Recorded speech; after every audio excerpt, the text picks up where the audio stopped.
I can confirm what the Prime Minister has shared publicly, that there is clear intelligence that Canada has that lays out the following case, that a Canadian citizen was killed on Canadian soil and a foreign government was involved. Canada, not India's policy to conduct extrajudicial killings abroad. If somebody gives me something specific, it doesn't have to be restricted to Canada, but if there is any incident which is an issue and somebody gives me something specific as a government, I would look at it.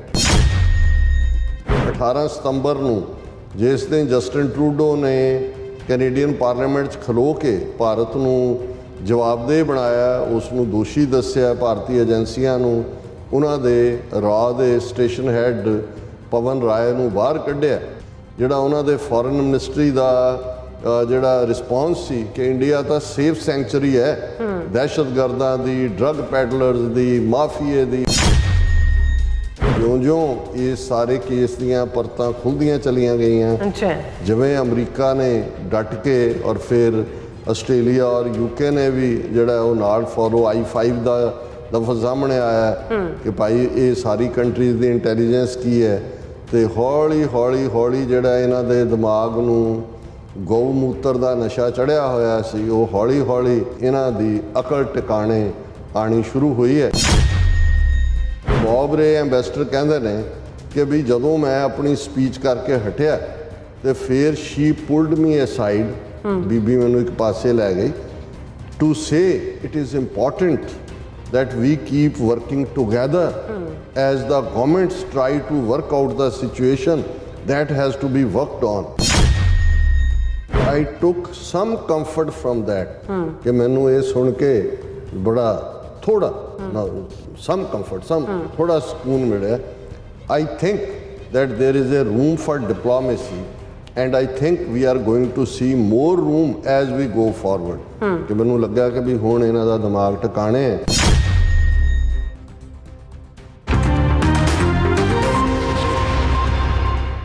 Waheguru ji ਕਾ ਖਾਲਸਾ, ਵਾਹਿਗੁਰੂ ਜੀ ਕੀ ਫਤਿਹ। ਅਸਲਾਮ ਵਾਲੇਕਮ, ਆਦਾਬ ਔਰ ਜਮਾਤ। ਤੁਹਾਡੀ host Neelam Kaur ਤੇ ਮੈਂ TV84 ਦੇ ਸਾਰੇ ਦਰਸ਼ਕਾਂ ਤੇ ਸਰੋਤਿਆਂ ਨੂੰ ਜੀ ਆਇਆਂ ਕਹਿੰਦੀ ਹਾਂ ਪ੍ਰੋਗਰਾਮ ਸੱਚੋ ਸੱਚ ਵਿੱਚ, ਜਿਹੜੇ ਇਸ ਪ੍ਰੋਗਰਾਮ ਨਾਲ ਦੇਸ਼ਾਂ ਵਿਦੇਸ਼ਾਂ ਤੋਂ ਜੁੜ ਚੁੱਕੇ ਨੇ। ਖਾਲਸਾ ਅਫੇਅਰ ਸੈਂਟਰ ਦੇ ਸੰਚਾਲਕ ਡਾਕਟਰ ਅਮਰਜੀਤ ਸਿੰਘ ਜੀ ਰੋਜ਼ਾਨਾ ਦੀ ਤਰ੍ਹਾਂ ਸਟੂਡੀਓ 'ਚ ਮੇਰੇ ਨਾਲ ਮੌਜੂਦ ਨੇ। ਉਹਨਾਂ ਨਾਲ ਗੱਲਬਾਤ ਕਰਕੇ ਅੱਜ ਦੇ ਮਸ਼ਹੂਰ ਸਪੋਰਟ ਉਹਨਾਂ ਤੋਂ ਉਹਨਾਂ ਦਾ ਤਜ਼ੀਆ ਜਾਣਦੇ ਹਾਂ। ਜੀ ਡਾਕਟਰ ਸਾਹਿਬ, ਵਾਹਿਗੁਰੂ ਜੀ ਕਾ ਖਾਲਸਾ, ਵਾਹਿਗੁਰੂ ਜੀ ਕੀ ਫਤਿਹ। ਹਾਂ ਜੀ ਨੀਲਮ ਕੌਰ ਜੀ, ਤੁਹਾਨੂੰ ਵੀ ਤੇ ਦੁਨੀਆ ਭਰ 'ਚ ਬੈਠੇ ਸਾਡੇ ਬਹੁਤ ਹੀ ਪਿਆਰੇ, ਸੋਹਣੇ, ਸਿਆਣੇ TV84 ਦੇ ਦਰਸ਼ਕਾਂ ਨੂੰ ਵੀ ਵਾਹਿਗੁਰੂ ਜੀ ਕਾ ਖਾਲਸਾ, ਵਾਹਿਗੁਰੂ ਜੀ ਕੀ ਫਤਿਹ। ਤੇ ਸਾਡੇ ਬਹੁਤ ਹੀ ਪਿਆਰੇ ਮੁਸਲਮਾਨ ਭੈਣਾਂ ਭਰਾਵਾਂ ਨੂੰ ਅਸਲਾਮ ਅਲੈਕੁਮ। ਜੀ ਡਾਕਟਰ ਸਾਹਿਬ, ਜੀ ਆਇਆਂ ਨੂੰ ਪ੍ਰੋਗਰਾਮ ਸੱਚੋ ਸੱਚ ਵਿੱਚ। ਬਹੁਤ ਮਿਹਰਬਾਨੀ ਜੀ ਡਾਕਟਰ ਸਾਹਿਬ। ਅੱਜ 27 ਸਤੰਬਰ 2023 1300 ਨਾਨਕਸ਼ਾਹੀ ਸੰਮਤ 555 ਦਾ ਦਿਨ ਹੈ ਤੇ ਡਾਕਟਰ ਸਾਹਿਬ ਪ੍ਰੋਗਰਾਮ ਸ਼ੁਰੂ ਕਰਨ ਤੋਂ ਪਹਿਲਾਂ ਅਸੀਂ ਆਪਣੇ ਦਰਸ਼ਕਾਂ ਤੇ ਸਰੋਤਿਆਂ ਨੂੰ ਹਮੇਸ਼ਾ ਤਰ੍ਹਾਂ ਦੱਸੀ ਵਿਊਅਰਸ, ਜੇ ਤੁਸੀਂ ਹੱਕ, ਸੱਚ, ਇਨਸਾਫ ਤੇ ਪੈਰਾ ਦਿੰਦਾ ਇੱਕੋ ਇੱਕ ਚੈਨਲ TV84 ਨੂੰ ਦੇਖਣਾ ਚਾਹੁੰਦੇ ਹੋ ਤਾਂ ਤੁਸੀਂ ਦੇਖ ਸਕਦੇ ਸਪੈਕਟਰਮ ਕੇਬਲ, ਆਰਸ਼ੀਨ cable, welcome Canada, roku, Jadoo box, ਸ਼ਾਵਾ, ਫੇਸਬੁੱਕ, TV84 ਦੀ ਐਪ ਰਾਹੀਂ online streaming and IP box ਤੇ ਤੁਸੀਂ TV84 ਨੂੰ ਦੇਖ ਸਕਦੇ ਹੋ। ਵਿਊਅਰਸ, ਜੇ ਤੁਸੀਂ TV84 ਨਾਲ ਪ੍ਰੋਗਰਾਮ ਸੱਚੋ ਸੱਚ ਨਾਲ ਫੇਸਬੁੱਕ ਰਾਹੀਂ ਜੁੜੇ ਤਾਂ ਵੱਧ ਤੋਂ ਵੱਧ ਲਾਈਕ ਕਰੋ ਤੇ ਸ਼ੇਅਰ ਕਰੋ ਅਤੇ ਨਾਲ ਹੀ YouTube ਤੇ ਸਬਸਕ੍ਰਾਈਬ ਵੀ ਕਰੋ। ਇਹ ਵੀ ਦੱਸ ਦਿਓ ਕਿ ਤੁਸੀਂ TV84 ਦੀ ਐਪ ਨੂੰ ਐਂਡਰੋਇਡ ਐਂਡ ਐਪ ਸਟੋਰ ਤੇ ਡਾਊਨਲੋਡ ਕਰਕੇ ਜੋ TV84 ਦੀ ਲਾਈਵ ਸਟ੍ਰੀਮ ਹੈ ਇਸ ਨੂੰ ਤੁਸੀਂ 24 ਆਵਰਸ ਦੇਖ ਸਕਦੇ ਹੋ। ਸੋ ਵਿਊਅਰਸ, ਪ੍ਰੋਗਰਾਮ ਦੀ ਸ਼ੁਰੂਆਤ ਕਰਾਂਗੇ ਅੱਜ ਦੀ ਸਪਾਂਸਰਸ਼ਿਪ ਦੇ ਵਾਲੇ ਨਾਲ ਕਿ ਅੱਜ ਦੇ ਪ੍ਰੋਗਰਾਮ ਸੱਚੋ ਸੱਚ ਨੂੰ ਸਪਾਂਸਰ ਕੀਤਾ ਗਿਆ ਹੈ ਕੈਲੀਫੋਰਨੀਆ ਤੋਂ ਸਰਦਾਰ ਸਤਵੀਰ ਸਿੰਘ ਜੀ ਵੱਲੋਂ। ਸੋ ਇਹਨਾਂ ਨੇ ਬੇਨਤੀ ਕੀਤੀ ਹੈ ਕਿ ਜੋ ਹੁਣ ਹਾਲਾਤ ਬਣੇ ਹੋਏ ਹਨ, ਅਸੀਂ ਇਹ ਸਮਝੀਏ ਵੀ ਅਸੀਂ ਆਉਣ ਵਾਲੇ ਸਮੇਂ ਵਿੱਚ ਕਿਵੇਂ ਭਾਰਤ ਸਰਕਾਰ ਦਾ ਝੂਠਾ ਪ੍ਰੋਪੇਗੈਂਡਾ ਜਿਹੜਾ ਨੰਗਾ ਕਰ ਸਕਦੇ ਹਾਂ।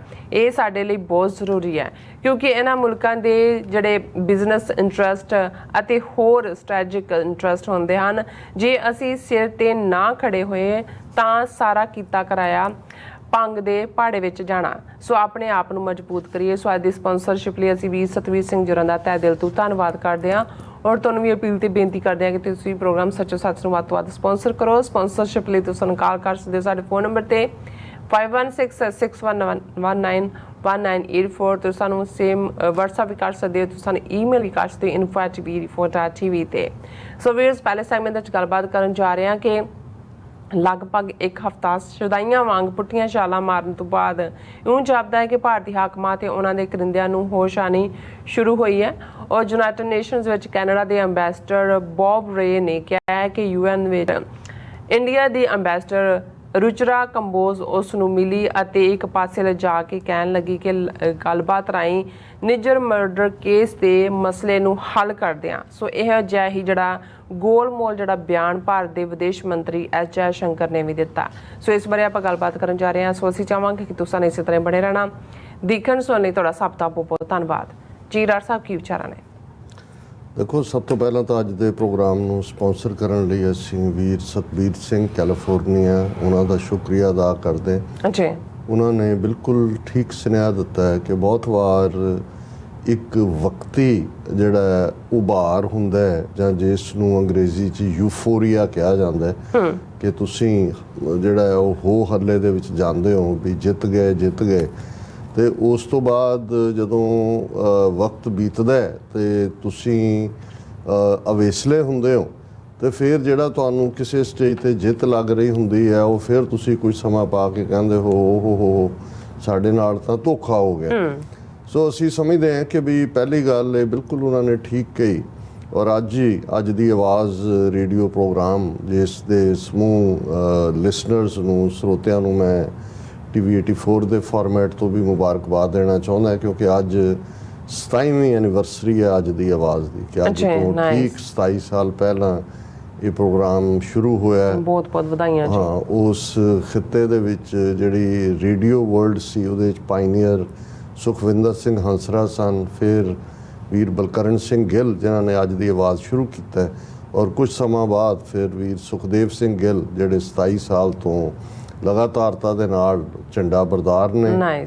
ਸਾਨੂੰ ਵੀ ਇਸ ਗੱਲ ਦਾ ਸ਼ਰਫ ਹਾਸਲ ਹੈ ਕਿ ਅਸੀਂ ਟੋਰਾਂਟੋ ਦੇ ਜਾਂ ਉਹ ਸਾਰੇ ਖਿੱਤੇ ਦੇ ਲਿਸਟਰਸ ਦੇ ਨਾਲ ਜਦੋਂ ਲੰਬਾ ਵਕਤ ਸਾਡੀ ਟੋਰਾਂਟੋ ਫੇਰੀ ਨਹੀਂ ਵੀ ਸੰਭਵ ਸੀ ਤੇ ਇਹ ਸਾਡਾ ਕਨੈਕਸ਼ਨ ਬਣਿਆ ਰਿਹਾ। ਬਹੁਤ ਵੱਡੀ ਗਿਣਤੀ 'ਚ ਲਿਸਨਰਸ਼ਿਪ ਹੈ ਇਸ ਪ੍ਰੋਗਰਾਮ ਦੀ।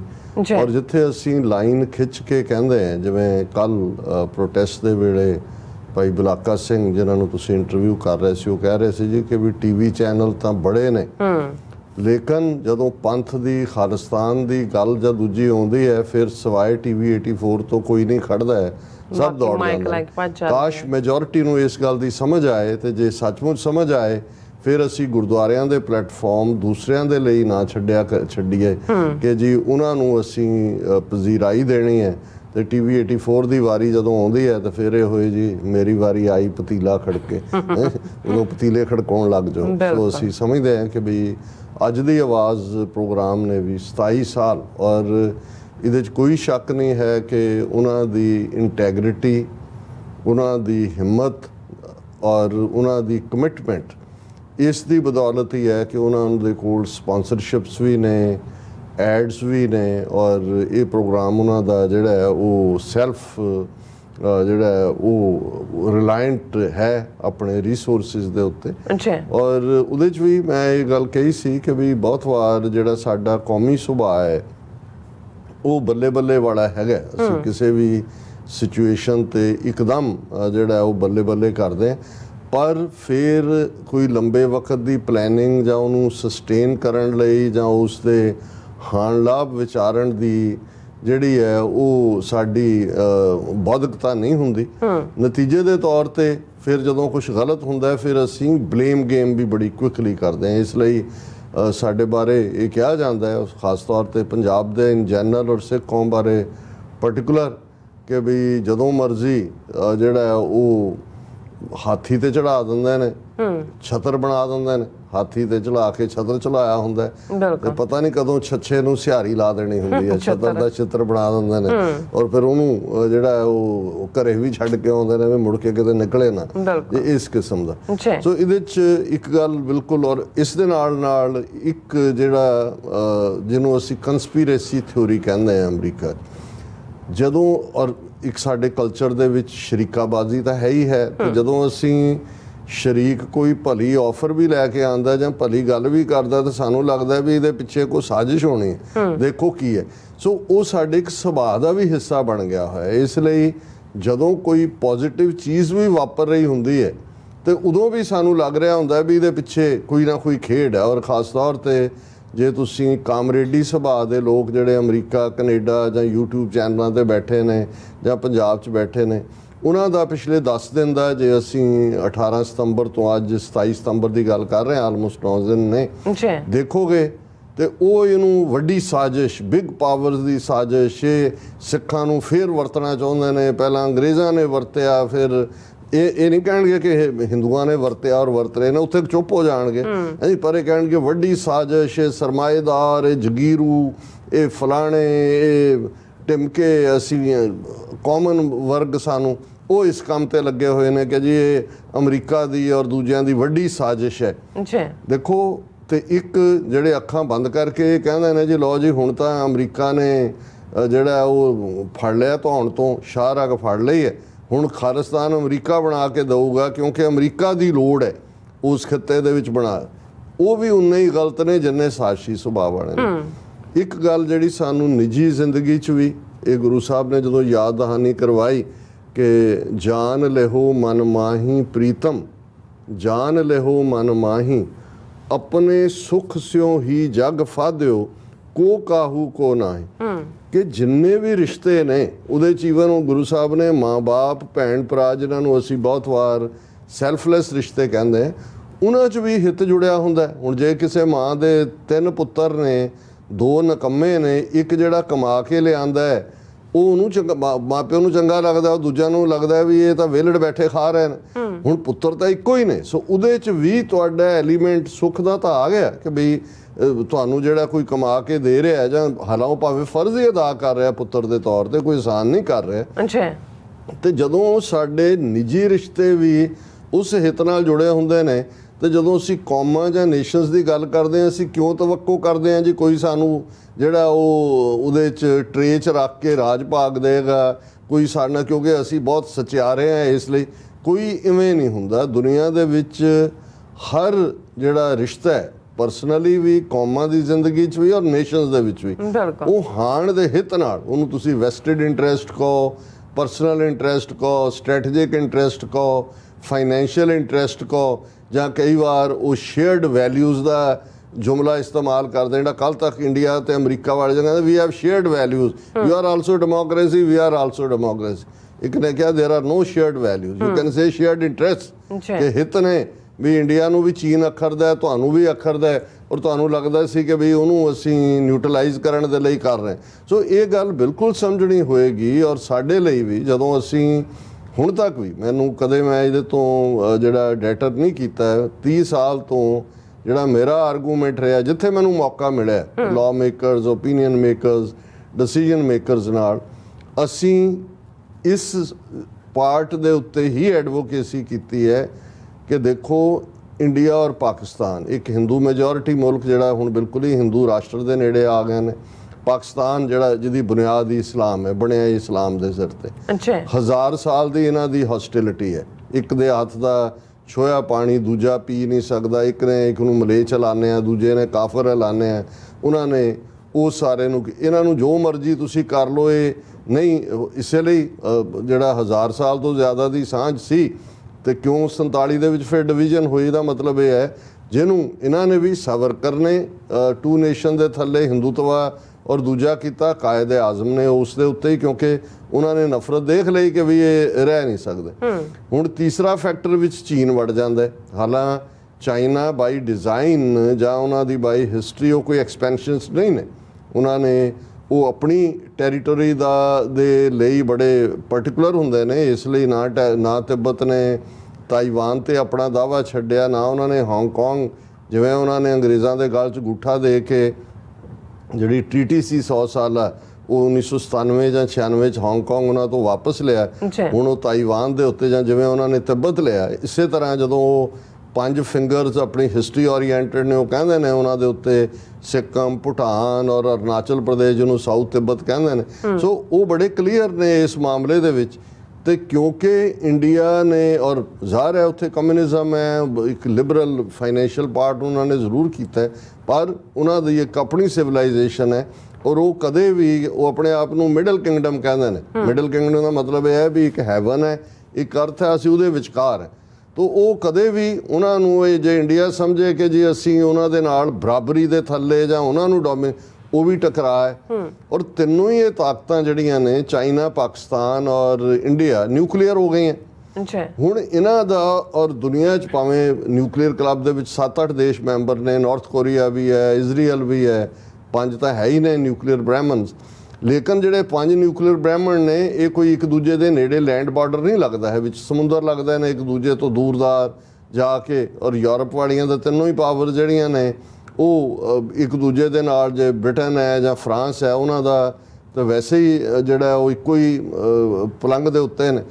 ਲੇਕਿਨ ਇੱਥੇ ਇੰਨੀ ਕਲੋਜ਼ਨੈਸ ਹੈ ਬਾਰਡਰਸ ਦੀ ਜਾਂ ਦੂਜਿਆਂ ਦੀ ਕਿ ਈਵਨ ਜਿਵੇਂ ਇੱਕ ਇੰਡੀਆ ਨੇ ਆਪਣੀ ਕਰੂਜ਼ ਮਿਸਲ ਗਲਤੀ ਨਾਲ ਕਿਹਾ ਉਹਨਾਂ ਨੇ, ਭਾਵੇਂ ਹਾਲਾਂਕਿ ਡੈਲੀਬਰੇਟਸ, ਜੇ ਪਾਕਿਸਤਾਨ ਜਿਹਨੂੰ ਕਹਿੰਦੇ ਨੇ ਆਪਣੇ ਐਂਟੇ ਅਪ ਕਰ ਲੈਂਦਾ ਤੇ ਜਵਾਬੀ ਕਰਦਾ ਤੁਹਾਡੀ ਨਿਊਕਲੀਅਰ ਵਾਰ ਸ਼ੁਰੂ ਹੋ ਜਾਂਦੀ। ਸੋ ਸਾਡਾ ਆਰਗੂਮੈਂਟ ਇਹ ਹੈ ਵੀ ਖਾਲਿਸਤਾਨ ਇੱਕ ਬਫਰ ਦੇ ਤੌਰ ਤੇ, ਬਫਰ ਮੁਲਕ ਦੇ ਤੌਰ ਤੇ ਇੰਡੀਆ, ਪਾਕਿਸਤਾਨ ਔਰ ਚਾਈਨਾ ਦੇ ਵਿਚਾਲੇ, ਔਰ ਡਿਫਾਈਨਡ ਬਾਰਡਰਸ ਨੇ ਆਲਰੇਡੀ। 80% ਬਾਰਡਰ ਡਿਫਾਈਨ ਹੈ, 20% ਐਡਜਸਟਮੈਂਟ ਕੀਤੀ ਜਾ ਸਕਦੀ ਹੈ, ਤਿੰਨਾਂ ਨੂੰ ਸੈਪਰੇਟ। ਔਰ ਸਾਡਾ ਕਿਉਂਕਿ ਕਿਸੇ ਨਾਲ ਇਨਹੈਰੈਂਟ ਹੇਟਰੇਡ ਨਹੀਂ ਹੈ, ਅਸੀਂ ਤਾਂ ਇਹ ਮੰਨ ਕੇ ਤੁਰਦੇ ਹਾਂ ਕਿ ਭਾਈ ਸਭੇ ਸਾਂਝੀ ਵਾਲ ਸਦਾਇਨ, ਮੈਂ ਕੋਈ ਨਾ ਦੱਸਿਆ ਬਾਹਰਾ ਜੀਓ। ਸਾਡੇ ਲਈ ਕੋਈ ਮੋਮਨ ਕਾਫਰ ਦੀ ਡੈਫੀਨੇਸ਼ਨ ਵੀ ਨਹੀਂ ਹੈ, ਸਾਡੇ ਲਈ ਕੋਈ ਮਲੇਛ ਔਰ ਜਿਹੜਾ ਉਹ ਜ਼ਾਤ ਪਾਤੀ ਸਿਸਟਮ 'ਚ ਵੀ ਅਸੀਂ ਯਕੀਨ ਨਹੀਂ ਰੱਖਦੇ, ਅਸੀਂ ਇਨਸਾਨੀਅਤ ਯਕੀਨ ਰੱਖਦੇ। ਔਰ ਸਾਡੀਆਂ ਸਾਂਝਾਂ ਵੀ ਦੋਨੋਂ ਤਿੰਨੋਂ ਪਾਸੇ ਬਣਦੀਆਂ ਨੇ। ਹਾਲਾਂਕਿ ਚਾਈਨਾ ਨਾਲ ਸਾਡੀ ਕੋਈ ਬਹੁਤੀ ਅਦਰ ਦੈਨ ਕਿ ਮਹਾਰਾਜਾ ਰਣਜੀਤ ਸਿੰਘ ਦੇ ਵੇਲੇ ਦਾ ਬਾਰਡਰ ਲੱਗਣਾ ਜਾਂ ਉਹ ਟ੍ਰੀਟੀ ਟਰਾਈਪਾਰਟਾਈਟ ਤੋਂ ਬਿਨਾਂ ਕੋਈ ਇਤਿਹਾਸਕ ਨਹੀਂ ਹੈ। ਇੰਡੀਆ ਪਾਕਿਸਤਾਨ ਤਾਂ ਸਾਡੀ ਪਾਕ ਧਰਤੀ ਵੀ ਹੈ, ਨਨਕਾਣਾ ਸਾਹਿਬ, ਕਰਤਾਰਪੁਰ ਸਾਹਿਬ ਨੇ। ਔਰ ਜ਼ਾਹਰ ਹੈ ਕਿ ਰੈਸਟ ਆਫ ਇੰਡੀਆ ਜਿਹੜਾ ਜਮਨਾ ਪਾਰ ਦਾ ਹੈ, ਉੱਥੇ ਸਾਡੇ ਤਖਤ ਨੇ ਔਰ ਬਾਕੀ ਸਾਡੇ ਹਿਸਟੋਰੀਕਲ ਮੁਕਾਮ ਨੇ।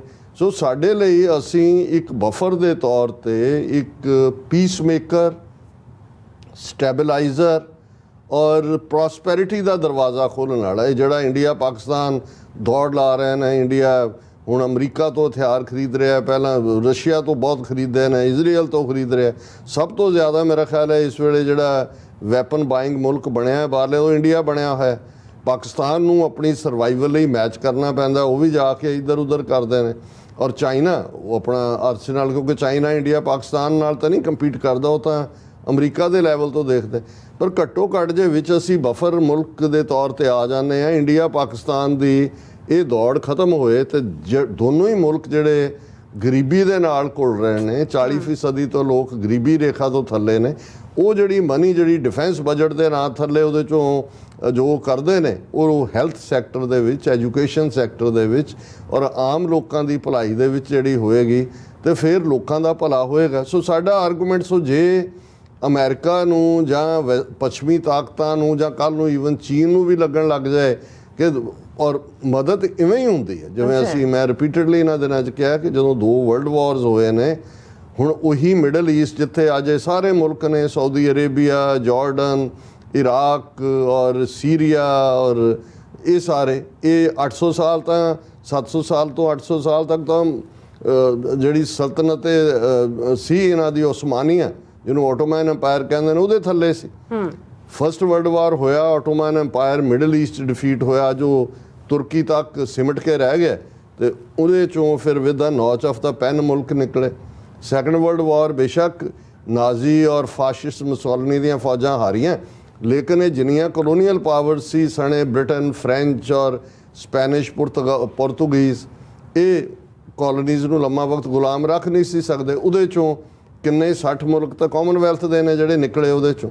ਸੋ ਇਹ ਹਾਲਾਤ ਦੇ ਵਿੱਚ ਅੱਜ ਵੀ ਜੇ ਅਸੀਂ 600 ਕਿਲੋਮੀਟਰ ਦੇ ਲਗਭਗ ਇੰਟਰਨੈਸ਼ਨਲ ਬਾਰਡਰ ਤੇ ਬੈਠੇ ਹਾਂ, ਇੰਟਰਨੈਸ਼ਨਲ ਲੈਵਲ ਤੇ 5 ਮਿਲੀਅਨ ਦੇ ਲਗਭਗ ਸਾਡਾ ਡਾਇਸਪੋਰਾ ਇੱਕ ਪਾਵਰ ਬਣ ਕੇ ਉੱਭਰਿਆ ਹੈ, ਸੌਫਟ ਪਾਵਰ ਰੈਕਗਨੀਸ਼ਨ ਵੀ ਹੈ।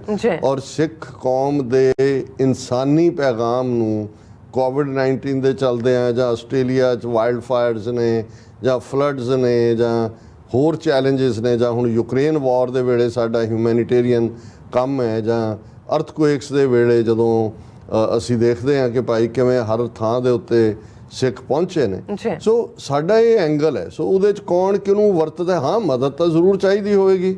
ਜਦੋਂ ਅਸੀਂ ਖਾਲਿਸਤਾਨ ਮੂਵਮੈਂਟ ਜਿਹੜੀ 84 ਤੋਂ 94 95 ਤੱਕ ਇੱਕ ਸਟੇਜ ਦੇ ਉੱਤੇ ਪੰਜਾਬ ਦੇ ਵਿੱਚ ਸਿੰਘਾਂ ਦਾ ਰਾਜ ਸੀ ਜਿਹਨੂੰ ਲੋਕ ਕਹਿੰਦੇ ਸੀ, ਉਹ ਕਦੇ ਕਿਸੇ ਜ਼ਮਾਨੇ 'ਚ ਅੰਗਰੇਜ਼ਾਂ ਵੇਲੇ ਉਹ ਇੱਕ ਲਹਿੰਦੇ ਪੰਜਾਬ ਦਾ ਹੀਰੋ ਵੀ ਹੈ, ਸਾਂਝਾ ਪੰਜਾਬ ਦਾ ਹੀਰੋ ਹੀ ਹੈ। ਹਾਲਾਂ ਉਸ ਦੇ ਉੱਤੇ ਫਿਲਮਾਂ ਵੀ ਬਣੀਆਂ ਨੇ।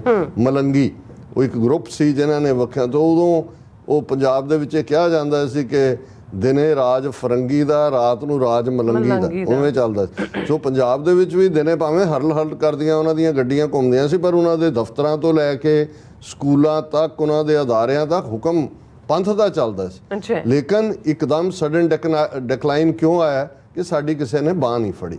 ਜੇ ਕੋਈ ਇੰਟਰਨੈਸ਼ਨਲ ਪਾਵਰ ਸਾਡੇ ਨਾਲ ਖਲੋਤੀ ਹੁੰਦੀ ਤੇ ਹਾਲਾਤ ਜਿਹੜੇ ਨੇ ਉਹ, ਜੇ ਇੰਡੀਆ ਨੇ ਬੰਗਲਾਦੇਸ਼ ਦੇ ਵਿੱਚ ਉਹ ਸਾਰਾ ਨਾ ਕੀਤਾ, ਬੰਗਲਾਦੇਸ਼ ਕਿਵੇਂ ਬਣਦਾ, ਉਹਨੂੰ ਰੈਕਗਨਾਈਜ਼ ਕੌਣ ਕਰਦਾ? ਸੋ ਇਹ ਹੁੰਦਾ ਹੀ ਹੈ ਜਦੋਂ ਤੁਸੀਂ ਮਾਈਨੋਰਟੀਜ਼, ਛੋਟੀਆਂ ਕੌਮਾਂ ਜਾਂ ਈਵਨ ਮੁਲਕ ਵੀ ਜਦੋਂ ਆਜ਼ਾਦ ਜਾਂ ਦੂਜੇ ਹੁੰਦੇ ਨੇ, ਉਹਨਾਂ ਦੇ ਵਿੱਚ ਉਹ ਸਰਕਮਸਟੈਂਸਿਸ ਹੀ ਤੁਹਾਨੂੰ ਉਸ ਪਾਸੇ ਲੈ ਜਾਂਦੇ ਨੇ। ਸੋ ਵੀਰ ਸਤਬੀਰ ਸਿੰਘ ਹੋਰਾਂ ਦਾ ਸ਼ੁਕਰੀਆ ਕਿ ਸਾਨੂੰ we should be on the watch. ਸਿਰਫ ਥੁੱਕੀ ਵੜੇ ਪਕਾਉਣੇ ਇਹ ਕਾਫੀ ਨਹੀਂ ਨੇ, ਐਕਟੀਵਿਟੀ ਵੀ ਚਾਹੀਦੀ ਹੈ, ਕੰਮ ਵੀ ਹੋਣਾ ਚਾਹੀਦਾ ਹੈ।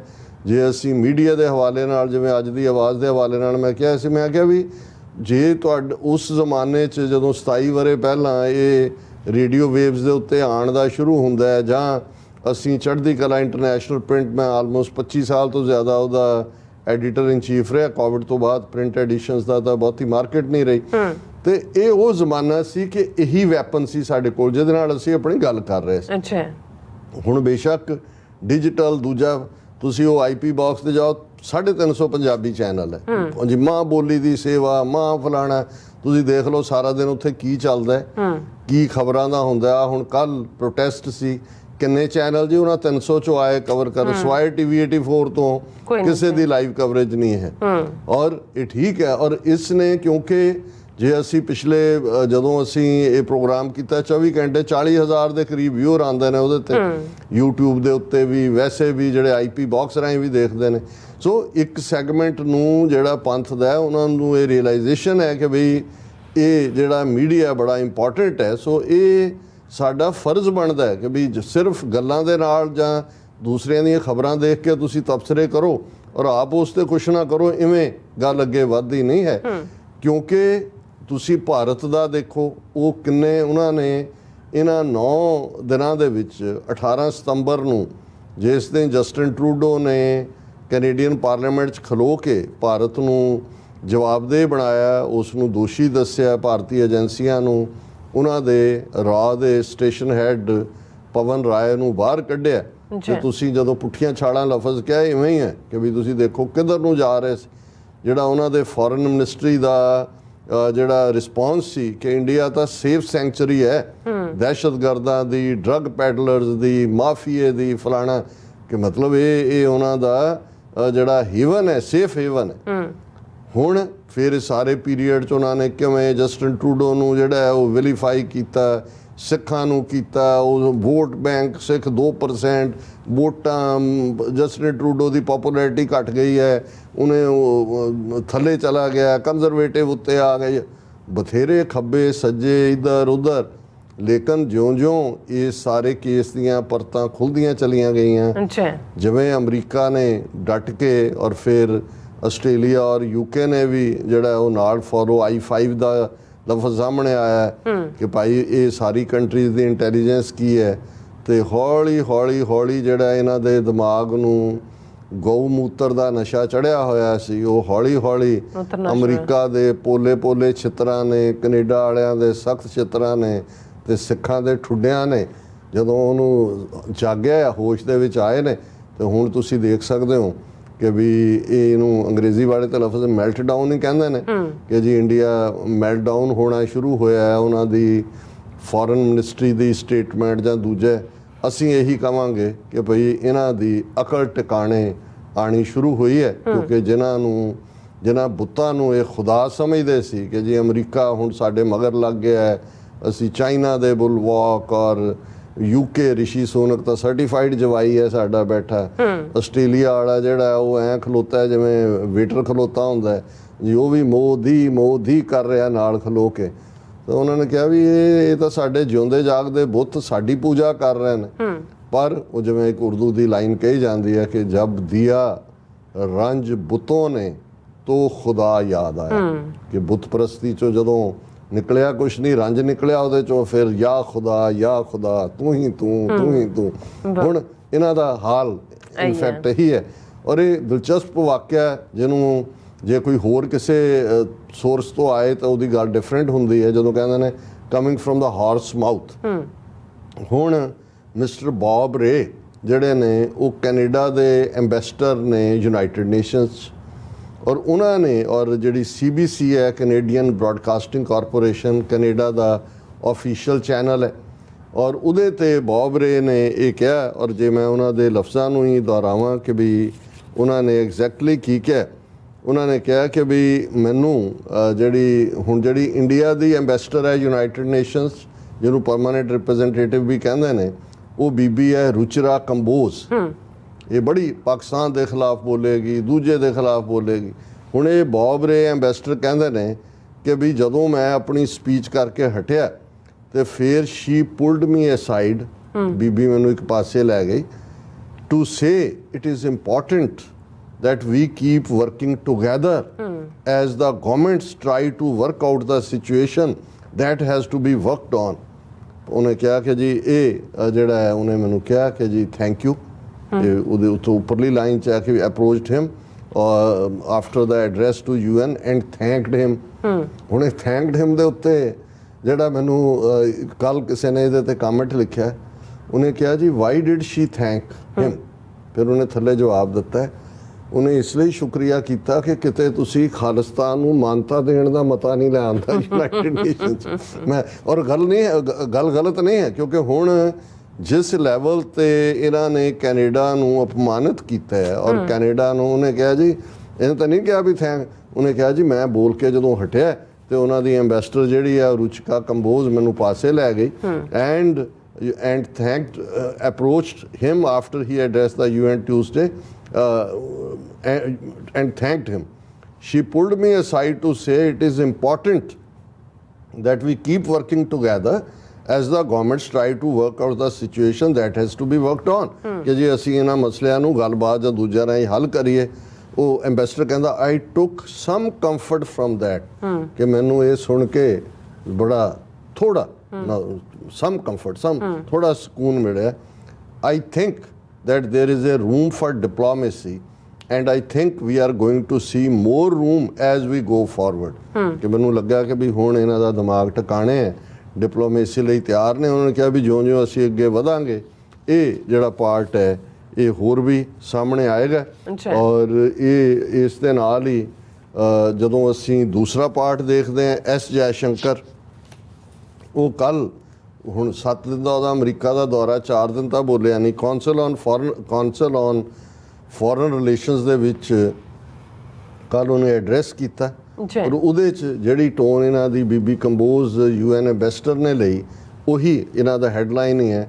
ਉਹ ਕਹਿੰਦਾ ਹੈ not India's policy to conduct extra judicial killings abroad. Defensive ਹੋ ਗਿਆ ਨਾ ਕਿ ਜੀ ਅਸੀਂ ਬਾਹਰ ਕਦੇ ਵੀ ਜਿਹੜੀਆਂ ਨੇ ਕੋਈ ਕਿਸੇ ਨੂੰ ਐਕਸਟਰਾ ਜੁਡੀਸ਼ੀਅਲ ਕਿਲਿੰਗ ਜਾਂ ਟਾਰਗੇਟ ਕਿਲਿੰਗ ਨਹੀਂ ਕਰਦੇ, ਵੀ ਵਿਦ ਇਨ ਇੰਡੀਆ ਤਾਂ ਅਸੀਂ ਕਰਦੇ ਹਾਂ। ਅਸੀਂ ਤਾਂ ਇੱਕ ਪੂਰੀ ਜਨਰੇਸ਼ਨ ਸਿੱਖਾਂ ਦੀ ਮਾਰ ਦਿੱਤੀ ਆ, ਔਰ ਇਹੀ ਕੰਮ ਅਸੀਂ ਕਸ਼ਮੀਰ 'ਚ ਕਸ਼ਮੀਰੀ ਗੱਭਰੂਆਂ ਦੇ ਨਾਲ, ਉਹਨਾਂ ਦੀਆਂ ਮੁਟਿਆਰਾਂ ਦੇ ਨਾਲ ਕਰ ਰਹੇ ਹਾਂ, ਪਰ ਅਸੀਂ ਬਾਹਰ ਨਹੀਂ ਕਰਦੇ। ਫਿਰ ਔਰ ਇਹ ਨਾਲ ਦੀ ਨਾਲ ਇਹਦੇ 'ਚ ਉਹਨੇ ਕਿਹਾ ਕਿ ਵੀ ਅਸੀਂ ਤਿਆਰ ਹੈ, ਜੇ ਕੋਈ ਵੀ ਇਨਫੋਰਮੇਸ਼ਨ ਕੈਨੇਡਾ ਕੋਲ ਹੈ ਕੋਈ ਵੀ, ਤੇ ਅਸੀਂ ਉਸ ਦੇ ਲਈ if somebody gives me something specific, it doesn't have to be restricted to Canada, but if there is any incident which is an issue and somebody gives me something specific as a government, I would look at it। ਤੁਹਾਡਾ look ਨਹੀਂ, ਤੁਹਾਡੇ ਛਿੱਤਰ ਪੈਣੇ ਨੇ ਹੁਣ। ਲੇਕਿਨ ਇਹ ਆਪਣੇ ਆਪ ਦੇ ਵਿੱਚ ਇਹ ਗੱਲ ਦੱਸਦੀ ਹੈ ਕਿ ਇਹ ਜਿਹੜੇ ਨੇ ਔਨ ਦਾ ਬੈਕ ਫੁੱਟ ਅੰਗਰੇਜ਼ੀ 'ਚ ਕਹਿੰਦੇ ਨੇ, ਸਾਡੇ ਕਹਿੰਦੇ ਨੇ ਕਿ ਭਾਈ ਉਹ ਪਹਿਲਾਂ ਵੜਕ ਮਾਰੀ ਤੇ ਉਹਨੇ ਕਿਹਾ ਅੱਛਾ ਅਸੀਂ ਸਾਨ ਹੁੰਦੇ ਆ, ਤੇ ਜਦੋਂ ਅਗਲੇ ਨੇ ਫੜ ਲਿਆ ਤੇ ਫਿਰ ਕਹਿੰਦੇ ਜੀ ਮਾਫ ਕਰੋ ਗਊ ਦੇ ਜਾਏ। ਹੁਣ ਇੱਕੋ ਹੀ ਉਹਨਾਂ ਦਾ ਇਹ ਪਾਰਟ ਹੈ। ਔਰ ਇਸ ਦੇ ਨਾਲ ਹੀ ਇਸੇ CBC ਦੀ ਸਟੋਰੀ ਦੇ ਵਿੱਚ ਜਗਮੀਤ ਸਿੰਘ ਹੋਰਾਂ ਦੀ ਸਟੇਟਮੈਂਟ ਵੀ ਹੈ, ਕਿਉਂਕਿ ਹੁਣ ਤੱਕ ਜਿਹੜੀ ਸਪੈਸੀਫਿਕ ਇਨਫੋਰਮੇਸ਼ਨ ਜਿਹੜੀ ਹਿਊਮਨ ਇੰਟੈਲੀਜੈਂਸ ਔਰ ਸਿਗਨਲ ਇੰਟੈਲੀਜੈਂਸ ਸੀ, ਜੇ ਇਸ ਨੂੰ ਕ੍ਰੈਡੀਬਲ ਇਨਫੋਰਮੇਸ਼ਨ ਕਿਹਾ ਜਸਟਿਨ ਟਰੂਡੋ ਨੇ, ਉਹ ਜਸਟਿਨ ਟਰੂਡੋ ਤੱਕ ਸੀ। ਲੇਕਿਨ ਇਹ ਕਿਉਂਕਿ 3 ਮੇਨ ਪਾਰਟੀਆਂ ਨੇ, ਉਹਨਾਂ ਨੇ ਕੰਜ਼ਰਵੇਟਿਵ ਪਾਰਟੀ ਵਾਲਿਆਂ ਨੂੰ ਵੀ ਔਰ ਜਗਮੀਤ ਸਿੰਘ NDP ਨੂੰ ਕਿਹਾ ਕਿ ਵੀ ਜੇ ਤੁਸੀਂ ਜਿਹੜੀ ਹੈ ਇਹਦੇ ਲਈ ਨੈਸ਼ਨਲ ਸਿਕਿਉਰਿਟੀ ਕਲੀਅਰੈਂਸ ਲੈ ਲਓ। ਜੂਡੀ ਥਾਮਸ ਜਿਹੜੀ ਬੀਬੀ ਹੈ ਉਹੀ ਬਰੀਫ ਕਰਦੀ ਹੈ ਉਸ ਦੇ ਉੱਤੇ, ਉਹਨੇ ਜਾ ਕੇ ਬਾਹਰ ਵੀ ਕੀਤਾ ਔਰ ਉਹਨੇ ਕੰਜ਼ਰਵੇਟਿਵ ਵਾਲੇ ਨੇ ਤਾਂ ਨਹੀਂ, ਉਹਨੂੰ ਤਾਂ ਕੰਜ਼ਰਵੇਟਿਵ ਵਾਲੇ ਨੂੰ ਲੱਗਦਾ ਵੀ ਇਹ ਤਾਂ ਜਸਟਿਨ ਟਰੂਡੋ ਫਿਰ ਪਪੂਲਰ ਹੋ ਗਿਆ ਲੋਕਾਂ 'ਚ ਔਰ ਇਹ ਉਹ ਤਾਂ ਆਪਣੇ ਆਪ ਨੂੰ ਪ੍ਰਾਈਮ ਮਿਨਿਸਟਰ ਦੇ ਲਈ ਸਮਝਦਾ ਸੀ ਵੀ ਮੈਂ ਤਾਂ ਬਣ ਗਿਆ। ਲੇਕਿਨ ਜਗਮੀਤ ਸਿੰਘ ਨੇ ਉਹ ਜੋਡੀ ਥਾਮਸ ਤੋਂ ਜਿਹੜੀ ਹੈ ਉਹ ਕਲੀਅਰੈਂਸ ਜਿਹੜੀ ਹੈ ਨੈਸ਼ਨਲ ਸਿਕਿਉਰਿਟੀ ਉਹਦੇ ਲਈ ਲਫ਼ਜ਼ ਯੂਜ਼ ਕਰਦੇ ਨੇ, ਟੌਪ ਸੀਕ੍ਰੇਟ ਸਿਕਿਉਰਿਟੀ ਕਲੀਅਰੈਂਸ, ਉਹ ਉਹਨੇ ਲਈ ਔਰ ਉਸ ਤੋਂ ਬਾਅਦ ਜਿਹੜੀ ਸਟੇਟਮੈਂਟ ਉਹਨੂੰ ਫਿਰ ਉਹ ਸਾਰੀ ਜਾਣਕਾਰੀ ਜਿਹੜੀ ਸਿਗਨਲ ਔਰ ਹਿਊਮਨ ਇੰਟੈਲੀਜੈਂਸ ਹੈ ਉਹ ਉਹਨਾਂ ਨੂੰ ਦੱਸੀ ਗਈ ਵੀ ਕੀ ਹੈ ਔਰ ਉਸ ਦੇ ਉੱਤੇ ਉਹਨਾਂ ਨੇ ਜਗਮੀਤ ਸਿੰਘ ਹੋਰਾਂ ਨੇ ਕਿਹਾ ਕਿ ਭਾਈ ਉਹ ਇੰਨੀ ਕੁ ਕ੍ਰੈਡੀਬਲ ਹੈ ਕਿ ਇਹਦੇ 'ਚ ਕੋਈ ਦੋ ਰਾਵਾਂ ਨਹੀਂ ਨੇ ਕਿ ਇਹਦੇ 'ਚ ਜਿਹੜਾ ਹੈ ਉਹ ਬਿਲਕੁਲ ਇੰਡੀਆ ਦਾ ਲਫ਼ਜ਼ ਹੁੰਦਾ ਹੈ ਇੰਡੀਆ। ਔਰ ਮੈਂ ਉਹਨਾਂ ਦੀ ਉਹ ਸਟੇਟਮੈਂਟ ਦੇਖਣਾ ਚਾਹੁੰਦਾ ਸੀ ਐਗਜ਼ੈਕਟਲੀ ਉਹਨਾਂ ਨੇ ਜਗਮੀਤ ਸਿੰਘ ਹੋਰਾਂ ਨੇ ਇਸ ਦੇ ਉੱਤੇ ਕੀ ਕਿਹਾ। ਉਹਨਾਂ ਨੇ ਕਿਹਾ ਕਿ ਵੀ ਮੈਂ ਇਸ ਕਲੀਅਰੈਂਸ ਲੈਣ ਤੋਂ ਬਾਅਦ ਜਦੋਂ ਇਸ ਐਵੀਡੈਂਸ ਨੂੰ ਦੇਖਿਆ, Singh told reporters that he was able to request a briefing on the matter because he was granted top secret security clearance when he reviewed the foreign interference materials prepared by former special rapporteur David Johnson, जिन्हें ये सारा किया है और उन्होंने कहा कि भाई ये बड़ी credible है। I can confirm what the Prime Minister has shared publicly that there is clear intelligence that Canada has that lays out the following case, that a Canadian citizen was killed on Canadian soil and a foreign government was involved। ਹੁਣ ਇਹਦਾ ਮਤਲਬ ਇਹ ਹੈ ਕਿ ਵੀ ਇਹ ਹੁਣ Justin Trudeau ਤੋਂ ਬਾਅਦ ਦੂਸਰਾ ਜਗਮੀਤ ਸਿੰਘ ਹੈ ਜਿਹਨੇ ਇਸ ਨੂੰ ਕਨਫਰਮ ਕੀਤਾ ਹੈ ਕਿ ਵੀ ਇਹ ਕਿਸੇ ਪਾਸਿਓਂ ਨਿਕਲ ਨਹੀਂ ਸਕਦੇ, ਇੰਨੀ ਕਨਫਰਮਡ ਹੈ। ਔਰ ਅਸੀਂ ਦੇਖਾਂਗੇ ਆਉਣ ਵਾਲੇ ਦਿਨਾਂ 'ਚ ਇਹ ਪ੍ਰੈਸ਼ਰ ਸਿੱਖਾਂ ਨੂੰ ਬਿਲਡ ਕਰਕੇ ਰੱਖਣਾ ਹੋਏਗਾ, ਪਰ ਹਾਲ ਦੀ ਘੜੀ ਮੈਂ ਇਹ ਸਮਝਦਾ ਵੀ ਕੋਈ ਭੜਕਾਊ ਬਿਆਨਬਾਜ਼ੀ ਜਿਹੜੀ ਹੈ ਹਾਂ ਉਹ ਸਾਡੇ ਹੱਕ 'ਚ ਨਹੀਂ ਜਾਂਦੀ। ਲੈਟ ਵੀ ਸੀ ਕਿ ਇਹ ਜਿਹੜੀ ਇਨਵੈਸਟੀਗੇਸ਼ਨ ਹੈ ਕਿਸ ਪਾਸੇ ਨੂੰ ਲੈ ਕੇ। ਜੀ ਡਾਕਟਰ ਸਾਹਿਬ ਤੁਹਾਡਾ ਬਹੁਤ ਬਹੁਤ ਸ਼ੁਕਰੀਆ। ਸੋ ਇੱਥੇ ਲੈਣੇ ਬ੍ਰੇਕ ਤੇ ਜਾਣ ਤੋਂ ਪਹਿਲਾਂ ਅਸੀਂ ਆਪਣੇ ਦਰਸ਼ਕਾਂ ਤੇ ਸਰੋਤਿਆਂ ਨੂੰ ਅਪੀਲ ਤੇ ਬੇਨਤੀ ਕਰਦੀ ਹੈ ਵਿਊਅਰਸ, ਜਿਸ ਤਰ੍ਹਾਂ ਕਿ ਤੁਸੀਂ ਜਾਣਦੇ ਹੋ ਕਿ TV84 ਇੱਕ ਪੰਥਕ ਚੈਨਲ ਹੈ ਔਰ TV84 ਦੀ ਚੜ੍ਹਦੀ ਕਲਾ ਲਈ ਵੱਧ ਤੋਂ ਵੱਧ ਡੋਨੇਟ ਕਰੋ। ਡੋਨੇਟ ਕਰਨ ਲਈ ਸਾਡੀ ਵੈਬਸਾਈਟ TV84.tv ਤੇ ਜਾ ਕੇ ਪੇਪਲ ਦੀ ਵਰਤੋਂ ਕਰਕੇ ਵਨ ਟਾਈਮ ਡੋਨੇਟ ਕਰ ਸਕਦੇ ਹੋ, ਮੰਥਲੀ ਡੋਨੇਟ ਵੀ ਕਰ ਸਕਦੇ ਹੋ। ਤੁਸੀਂ TV84 ਦੇ ਨਾਮ ਤੇ ਚੈੱਕ ਬਣਾ ਕੇ ਸਾਨੂੰ ਮੇਲ ਵੀ ਕਰ ਸਕਦੇ ਹੋ ਸਾਡੇ ਇਸ ਪਤੇ ਤੇ 36-01 37th Avenue, Long Island City, New York 11101 USA, ਜਾਂ ਫਿਰ ਤੁਸੀਂ ਸਾਨੂੰ ਫੋਨ ਰਾਹੀਂ ਵੀ ਸੰਪਰਕ ਕਰ ਸਕਦੇ ਹੋ 5166191984। ਤੁਸੀਂ ਸਾਨੂੰ ਈਮੇਲ ਵੀ ਕਰ ਸਕਦੇ ਹੋ info@tv84.tv ਤੇ। ਅਸੀਂ ਤੁਹਾਡੇ ਤਹਿ ਦਿਲ ਤੋਂ ਸ਼ੁਕਰਗੁਜ਼ਾਰ ਹੋਵਾਂਗੇ। ਸੋ ਇੱਥੇ ਲੈਣੇ ਬ੍ਰੇਕ। ਵਿਊਅਰਸ ਤੁਸੀਂ ਸਾਨੂੰ ਇਸੇ ਤਰ੍ਹਾਂ ਹੀ ਬਣੇ ਰਹਿਣਾ। ਮਿਲਦੇ ਹਾਂ ਆਫਟਰ ਦਿਸ ਸ਼ਾਰਟ ਬ੍ਰੇਕ।